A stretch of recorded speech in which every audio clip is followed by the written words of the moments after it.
¿Qué tal, amigas y amigos, hermanas y hermanos? Aquí una vez más con ustedes trayéndoles palabra de Dios. Esperando que pueda gustarle. No lo que yo le diga, sino más bien lo que dicen las Escrituras. Lo que dicen las Sagradas Escrituras. Lo que nos dice en la Biblia, que es la palabra de Dios. No se lleven nunca de lo que le digan, a menos que esté basado en las Escrituras. ¿Por qué? Porque las Escrituras son las que nos van a ayudar a nosotros a alcanzar la vida eterna. No porque vengan de ella en sí, que la vida eterna la conseguimos a través de Jesucristo y a través del Padre, a través del Espíritu Santo. Pero para poder conocer acerca de ellos y de qué es lo que debemos hacer, debemos de leer las Escrituras. Hoy les traigo un tema un poco inquietante para mí. ¿Por qué? Porque me he dado cuenta que una parte de las Escrituras que se ha dejado atrás, mas sin embargo, era una de las principales funciones de la iglesia primitiva. La iglesia primitiva tenía dos principales funciones. ¿Cuáles eran? Las vamos a ver a continuación. Vemos aquí, estamos leyendo en el libro de Hechos, el capítulo 6. Vámonos al versículo 7. Libro de Hechos, capítulo 6, versículo 7, donde dice: y crecía la palabra del Señor, y el número de los discípulos se multiplicaba grandemente en Jerusalén. También muchos de los sacerdotes obedecían a la fe.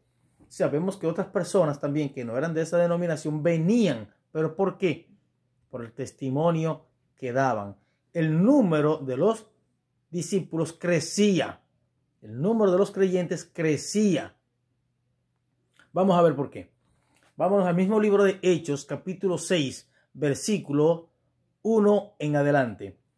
En aquellos días, como creciera el número de los discípulos, hubo murmuración de los griegos contra los hebreos de que las viudas de aquellos eran desatendidas en la distribución diaria. Entonces los 12 convocaron la multitud de los discípulos y dijeron: no es justo que dejemos la palabra de Dios para servir a la mesa. O sea, aquí vemos las dos grandes principales funciones de la iglesia primitiva: predicar la palabra y llevarle comida a los que no tenían. Busquen pues, hermanos, de entre ustedes a 7 varones de buen testimonio, llenos del Espíritu Santo y de sabiduría, a quienes encarguemos este trabajo. Y nosotros persistiremos en la oración y en el ministerio de la palabra.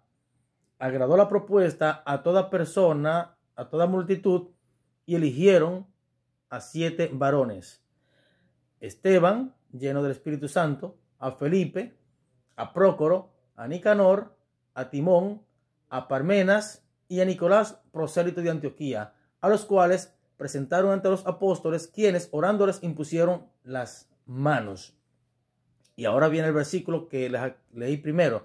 Y crecía la palabra del Señor, y el número de los discípulos se multiplicaba grandemente en Jerusalén. También muchos de los sacerdotes obedecían a la fe.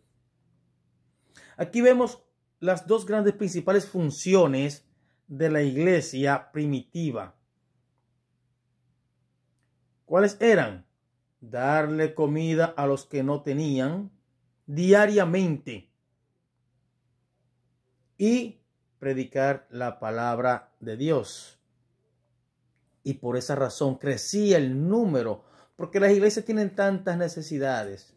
Las personas tienen tantas necesidades y muchas veces las iglesias no ayudan. Eso es algo lamentable. Algo lamentable. Si todas las iglesias ayudaran a las personas pobres, las iglesias estuvieran con más personas dentro de ellas. Pero lamentablemente no queremos ayudar o no quieren ayudar. Es algo triste ver cómo muchas personas pasan necesidades, incluso hermanos de la misma iglesia, que muchas veces no tienen que comer. Mas sin embargo, las iglesias no los ayudan.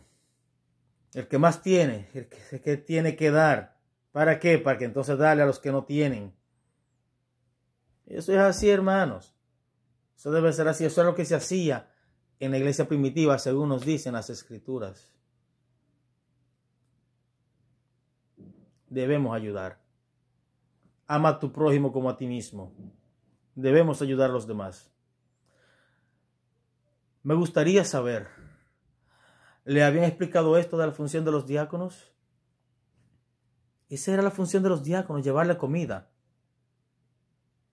Y una pregunta para meditar. ¿Ha visto usted algún diácono que alguna vez le ha llevado un plato de comida a alguien? ¿O no un plato de comida hasta la comida cruda a alguien? ¿Lo ha visto? ¿Ha visto un diácono ayudar a alguien en esta situación? Otra cosa, hermanos. Las iglesias, en la pandemia que estamos viviendo ahora mismo, ¿han ayudado lo suficiente? Y algo muy importante. Algo muy importante. Estamos viviendo ahora mismo una situación de crisis por la pandemia del coronavirus. Pero, para el que no tiene comida, vive una situación de crisis. Y lo mismo que el coronavirus, siempre. Así es que, por favor, vamos a meditar en esto. Vamos a ayudar más al que necesita. Para que tengamos un mundo mejor. Como lo dije en un video que hice anteriormente, si las iglesias ayudaran de la manera que tienen que ayudar, hubiera menos necesidades en el mundo, existieran más personas felices. Pero lamentablemente queremos dejarle todo al gobierno. A mí el gobierno no me preocupa, porque el gobierno no predica la palabra de Dios. El gobierno no predica amor. Donde se predica la palabra de Dios y se predica del amor es en la iglesia. Pero no tan solo predicarlo, sino practicarlo. Que Dios nos bendiga y que tengamos un excelente día.